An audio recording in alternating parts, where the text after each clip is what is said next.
¿Debería haber un límite a la riqueza? ¿Crees que sea posible y resuelva los problemas que genera la desigualdad como la pobreza, por ejemplo? No. Y es lo que ya he dicho en varias ocasiones. Limitar la acumulación excesiva de riqueza. A mí, yo limitaría la acumulación excesiva de riqueza ilegítima. Pero lo dije un día. Si todo el dinero de Elon Musk lo repartimos entre todos los seres humanos, nos tocan a 100 euros por cabeza. O sea, no resuelves el problema de la pobreza. Con todo el dinero del hombre más rico del mundo. Si juntas a los 3 hombres más ricos del mundo, probablemente puedas sacar 250 euros por cráneo.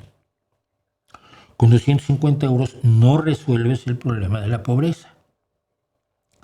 Cuando se pone el acento en los más ricos es porque es muy fácil odiarlos. Y gente como Elon Musk está pidiéndote, y vamos a ver hoy precisamente en el tema del genocidio de los 1,000 millonarios, te están pidiendo que los odies, son insoportables, son desagradables, son pesados, son abusivos.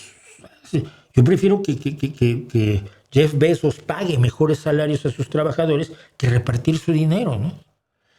Porque paga bajos salarios a sus trabajadores porque tienen condiciones de trabajo absolutamente despreciables y los trabajadores se han levantado en Amazon en contra de Jeff Bezos.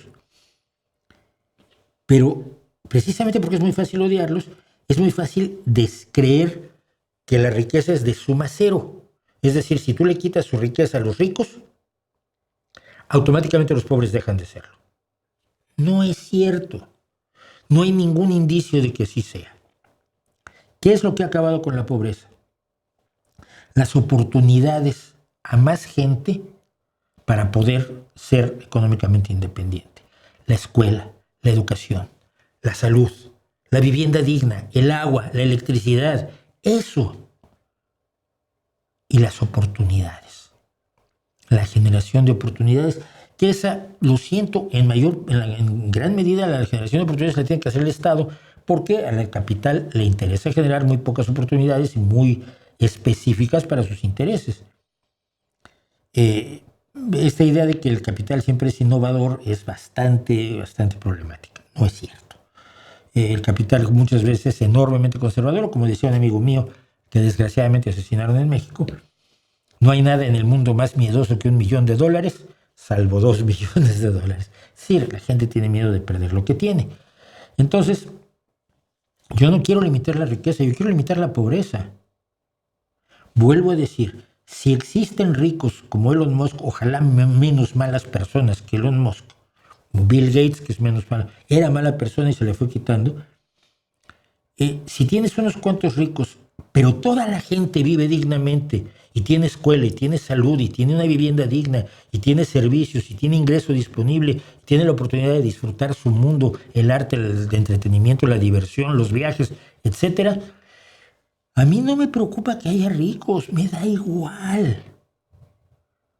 Y ese es el problema de mucha izquierda menesterosa, que no quieren a los pobres, que lo que realmente les interesa no es mejorar la situación de los más desprotegidos, de los más pobres, de los más desamparados del mundo, sino joder al burgués.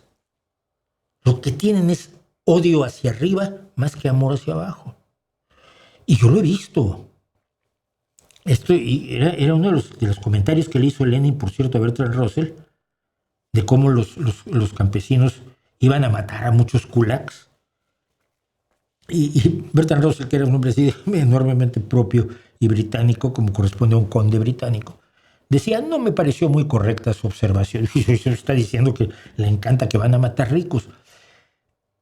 El hacer huerfanitos entre los ricos a modo de venganza es una motivación para mucha izquierda. O sea, sí, hay mucha izquierda, la izquierda revolucionaria, la izquierda menesterosa, la izquierda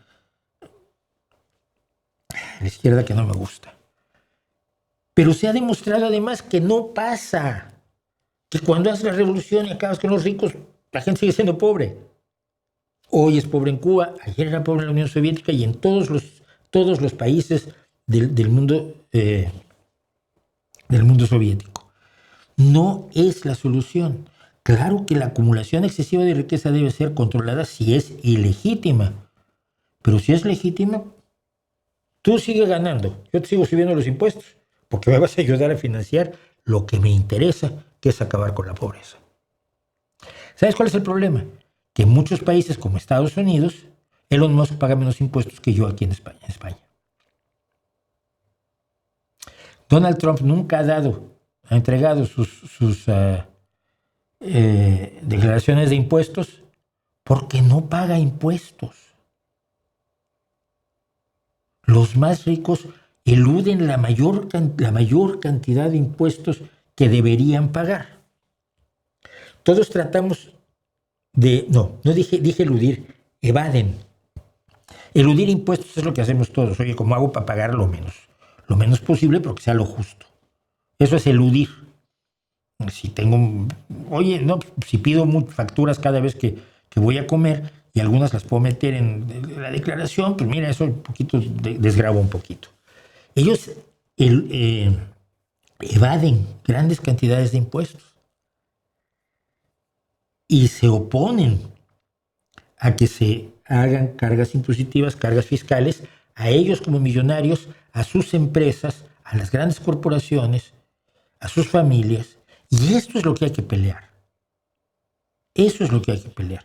Mamdani acaba de anunciar impuestos para los ricos en Nueva York y lo quieren quemar en leña verde en Times Square.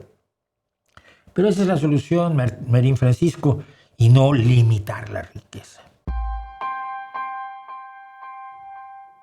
Fidel Castro pensó que expropiando todas las transnacionales y manejar todo desde el Estado se repartiría entre el pueblo. Pero no lo pensó Fidel Castro, es la idea de Karl Marx y Federico Engels, por supuesto. Y es la idea de Lenin, y que construye todo un país y todo un imperio sobre esa premisa, sin darse cuenta de que saber mucho de marxismo no te prepara para ser gerente de control de calidad en una fábrica de radios, ¿no? o de ordenadores, o en una fábrica de ropa. Porque en este tipo de organizaciones políticas el mayor valor es la lealtad al partido y al gobierno. Y eso no te convierte en un administrador eficaz, ni en un diseñador, ni en un innovador, ni en un empresario, ni mucho menos.